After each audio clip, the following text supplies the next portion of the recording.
Entonces, en el marco de lo que les he presentado, voy a presentar ahora mi experiencia personal. No es porque yo piense que mi experiencia personal sea muy importante o sea muy significativa. Simplemente lo hago en aras de que si alguno quiere escribir algo sobre Dios o su existencia o no existencia, tenga algún referente. Y este puede ser uno de los referentes. Bueno,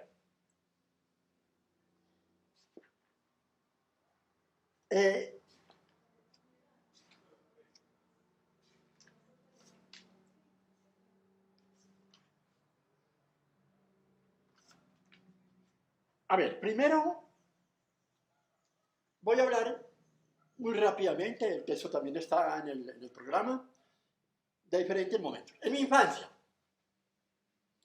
lógicamente, yo nací en una sociedad supercatólica, hipercatólica, pero de todas maneras, yo voy a decir un poco como aconseja el ateo Richard Dawkins, voy a decirle que más que hijo, más que un niño católico, yo fui un niño hijo de padres católicos.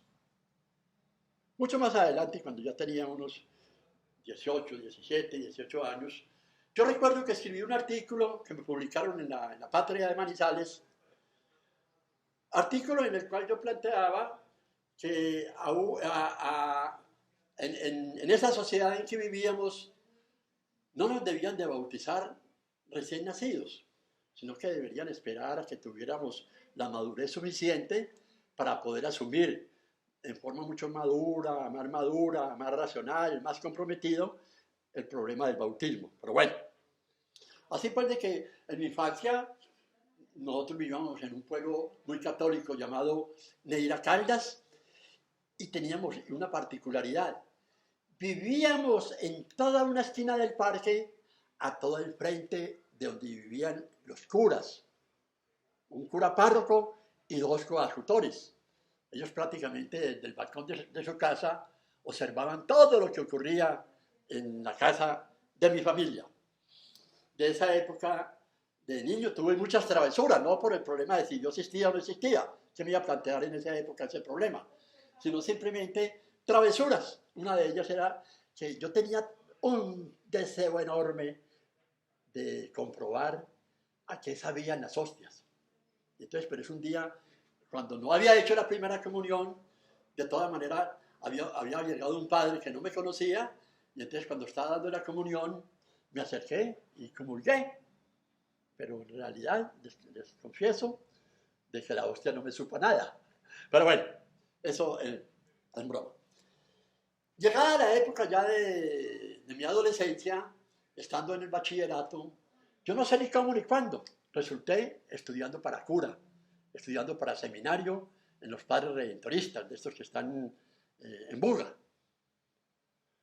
Y ahí se terminé el bachillerato, después me mandaron a Bogotá, y ya en Bogotá sí resulté estudiando en latín las 5 pruebas de Santo Tomás de Aquino y el argumento ontológico de Duns Scoto, y creo que lo hacía con mucha entrega, dado de que yo sacaba excelentes notas en todos los exámenes que nos hacían al respecto. De todas maneras, en Bogotá estaba muy cerca de la Universidad Nacional. El convento donde yo estaba era en el barrio La Soledad, aledaño a la Universidad Nacional, y yo me escapaba con alguna frecuencia, bajo cualquier pretexto, y me iba a la Universidad Nacional y escuchaba al cura Camilo Torres Restrepo. Camilo no nos planteaba nada relativo a la existencia o la no existencia de Dios. Al contrario, lo que él cuestionaba era de que siendo creyentes y creyendo en un Dios,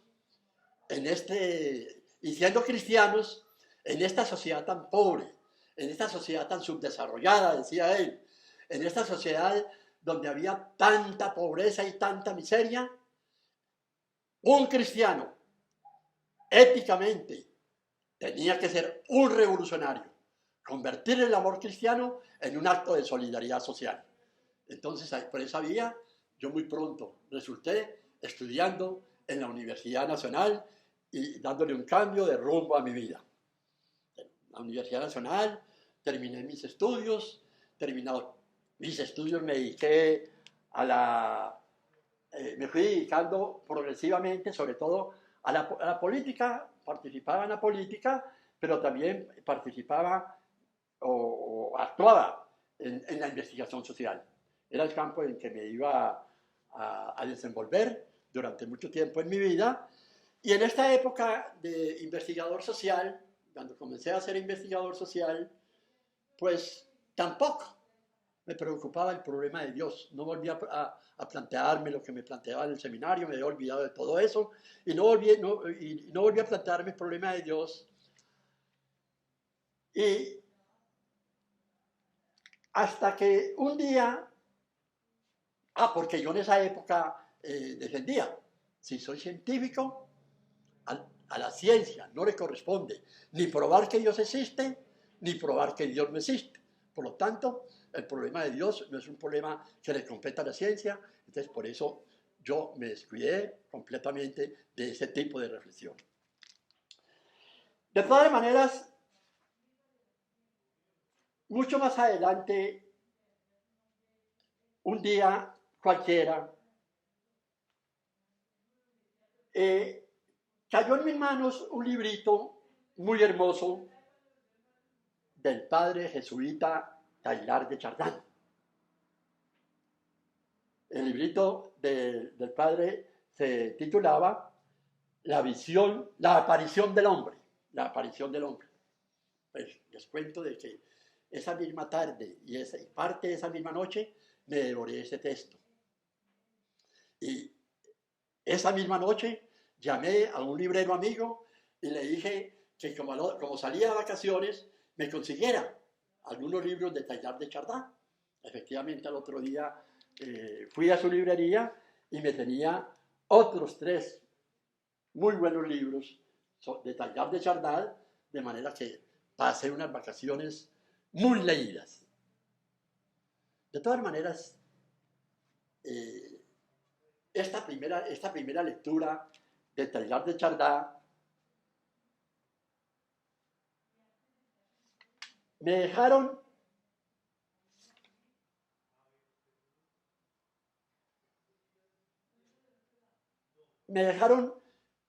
varias enseñanzas para mí muy importantes, que tenían que ver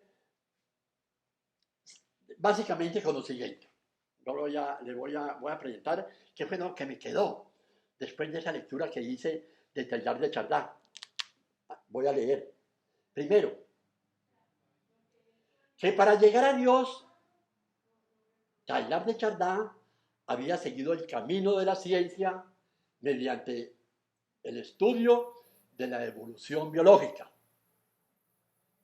Segundo, que la teoría de la evolución por selección natural tenía un carácter científico. Tercero, que el ser humano, al llegar a este mundo, no era algo ya hecho y acabado, sino que era algo en construcción. Y que de ese algo en construcción, el gran protagonista no era Dios, Dios que había dotado al ser humano de autoconciencia, de libertad. Eso lo decía todo Taillar de Chardin. Y la inteligencia, Dios que le había dotado, señalaba que el protagonista de su propia historia era el mismo hombre. Cuarto, que no existía la antítesis materia-espíritu, pero lo que había era materia que llegaba a ser espíritu. Y quinto, y que esto último era posible gracias a la intervención de Dios en un momento dado de la evolución por selección natural. Estas 5 ideas se quedaron en mi intimidad por mucho tiempo, aunque en una primera etapa no se tradujeron en un cambio muy importante en la cotidianidad de mi vida, porque seguí siendo investigador y aunque sostenía una idea diferente sobre la ciencia, no me volví a preocupar de ese problema, continué siendo o teniendo mi carácter de investigador. Pero ocurre que un día, cuando ya estaba yo suficientemente maduro, cuando el actual Papa Francisco iba a ser elegido como Papa, desde un principio su figura me resultó muy simpática. Y yo no había sido especialmente papista, al contrario, había cuestionado de manera muy reiterada algunos de los más importantes papas. Pero de todas maneras este personaje me resultó, sin estar militando en la Iglesia Católica, de todas maneras me resultó sumamente simpática. Y esa simpatía produjo en mí un cambio importante cuando a este Papa Francisco le leí las siguientes 5 observaciones. Las voy a leer también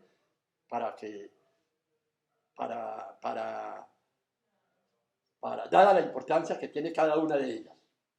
Primera, dice, comillas todo, no es necesario creer en Dios para ser una buena persona. Segunda, en cierta forma, la idea tradicional de Dios no está actualizada y se debe actualizar. Actualice, nos dice el Papa. Tercero, uno puede ser espiritual sin ser religioso. Cuarto, no es necesario ir a la iglesia ni dar limosna. Quinto, para muchos la naturaleza puede ser la iglesia. Y sexto, algunas de las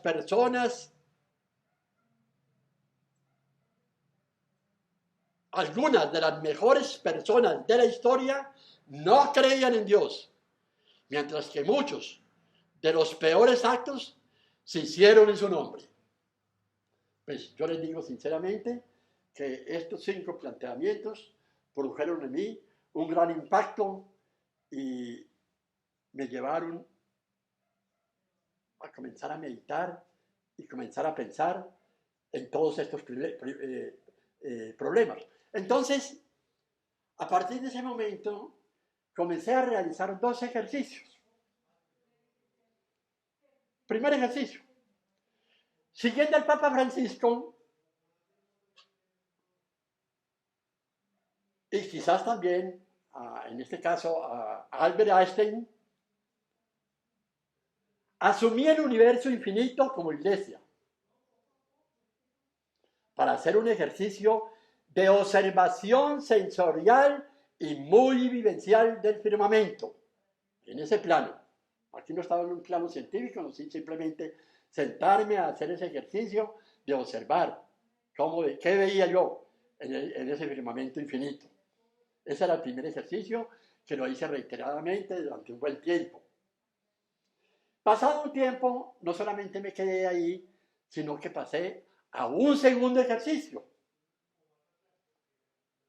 A un ejercicio de revisión crítica de las 2 grandes teorías científicas que afirmaban que para explicar el origen y evolución del cosmos y de los seres vivos no se necesitaba de un ser trascendente, pues existían causas naturales que las explicaban. Esas 2 teorías eran la teoría del Big Bang y la teoría de la evolución por selección natural. Eso fue los 2 ejercicios. Ese segundo ejercicio sobre estas 2 teorías me llevaron un buen tiempo y lo tomé con mucha seriedad y seguí también haciendo el primer ejercicio de la observación sensorial y vivencial de lo que sucedía o de lo que podía sentir en el firmamento. Pero del ejercicio de la revisión crítica se produjeron unos buenos resultados. Como resultado de este segundo ejercicio de revisión crítica de estas dos teorías, llegué a las siguientes conclusiones. Comillas. Voy a leer un texto un poco largo, pero lo voy a leer lo más despacio posible para que ustedes puedan hacer el seguimiento. Al final de esta reflexión crítica, me encontré con un conjunto de dudas y de interrogantes que ya explicité al final de la capítulo 3 de este escrito y que condensadas quedan recogidas en una pregunta central. Si de la nada surgió toda la materia, y si esta, que en su comienzo era un punto infinitamente pequeño, de altísima densidad, que explotó, constituyendo el inicio de un cosmos en expansión y de seres vivos en permanente evolución, entonces vino la pregunta, ¿será que la nada es Dios? Esa fue la pregunta, porque en realidad ninguna de esas dos teorías me explicaba algo que para mí era fundamental y por eso voy a seguir leyendo la conclusión.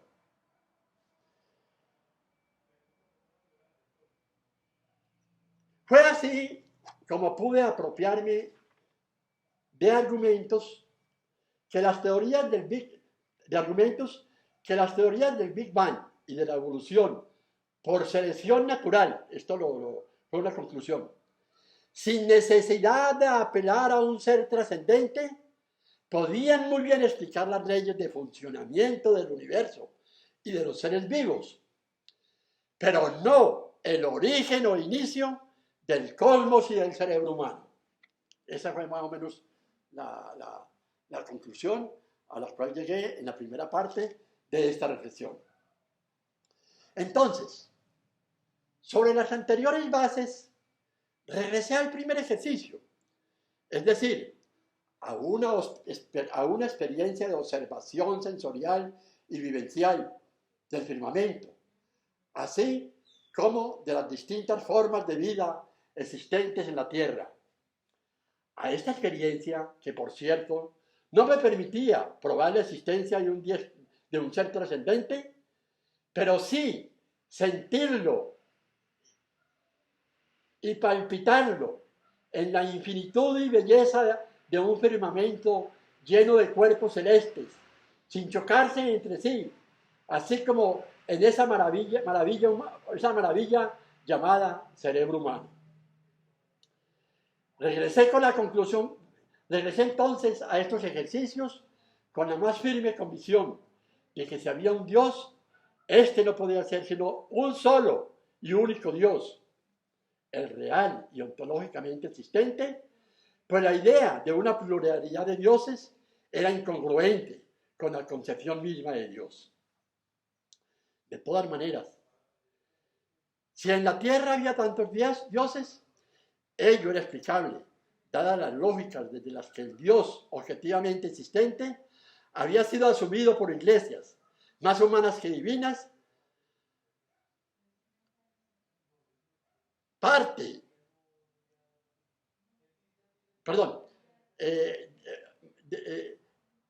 ello explicaba, dadas las lógicas desde las que el Dios objetivamente existente había sido asumido por iglesias, más humanas que divinas, a partir de civilizaciones y costumbres y culturas muy distintas. Fue entonces cuando me puse en un ejercicio de interrelacionar estos dos ejercicios. Y también llegué a esta conclusión. No es que nuestra limitada, pero muy vivencial experiencia de observación sensorial nos haya evidenciado la existencia de un ser trascendente, pero dadas las ya recogidas en la revisión crítica de la teoría del Big Bang y de la evolución natural por selección natural, pudimos reafirmarnos en tres ideas centrales. A. Que esas dos teorías, sin necesidad de acudir a un ser sobrenatural, habían sido exitosas en explicar las leyes que regían el funcionamiento y desarrollo del cosmos y de los seres vivos. B. Que en cambio, esas ciencias habían fallado en explicar el origen del cosmos y de los seres vivos. Y C. Por lo tanto, el origen del cosmos y de los seres vivos resultaba más explicable a partir de las posiciones de Chardin, del cura jesuita Pierre Chardin, que aceptando la teoría de la evolución por selección natural, postuló que la materia había subido al espíritu gracias a la intervención de un ser trascendente en un momento dado de la evolución biológica.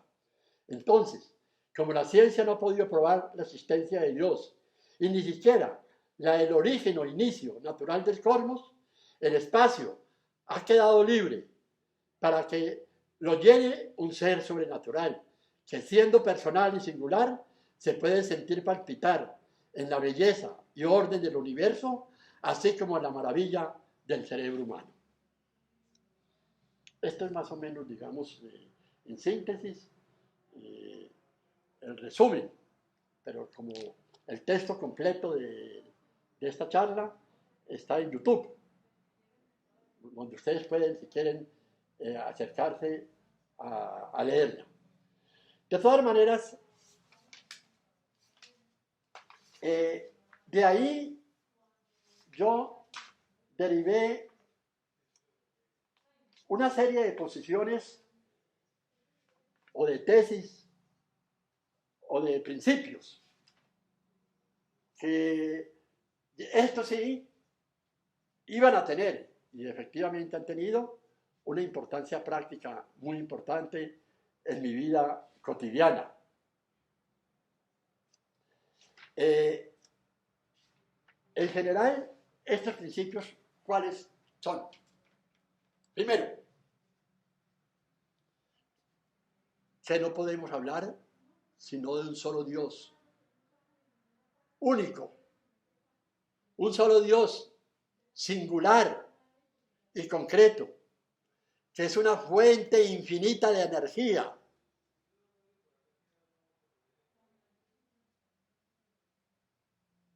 Dos, que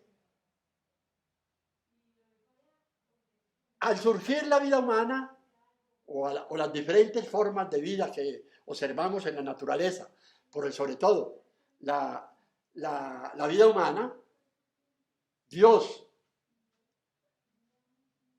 al posibilitar, digamos, la existencia del ser humano, de un ser humano dotado de libertad, de inteligencia y de autoconciencia, por estos mismos atributos que tenía la condición de ser humano, señalaba que el ser humano era el protagonista de su propia historia. O sea que a nuestra propia historia, de lo que ha sido ella o de lo que puede ser, no le tenemos que pedir a Dios de que esté pendientemente de manera permanente.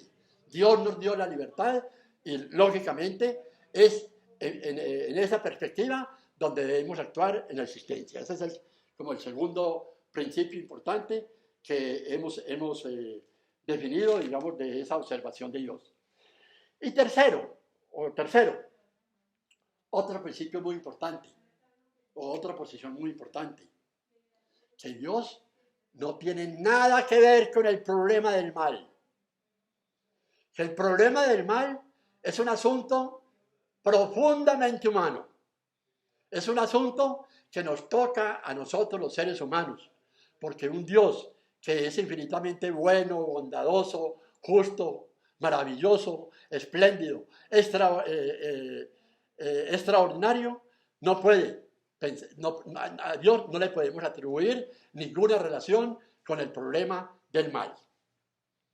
Y cuarto, y este es digamos, el punto de vista, digamos, el elemento más importante, que la fuente más importante de elevación de la vida personal y de la vida colectiva era el amor, el afecto a ese ser humano que todos los días vive a mi lado, vive en mi compañía, vive junto a mí, y que es ahí fundamentalmente donde encontramos el elemento fundamental para explicar, digamos, lo que debe ser el comportamiento del ser humano. Amar tanto al ser humano como nos amamos a nosotros mismos. Entonces, sobre la base de estos 4 o 5 principios, que están muy bien precisados en el documento que queda en YouTube, entonces doy por finalizada esta primera, la presentación de esta primera, de este primer artículo, de esta sesión de la columna de opinión que hemos denominado Dios como problema.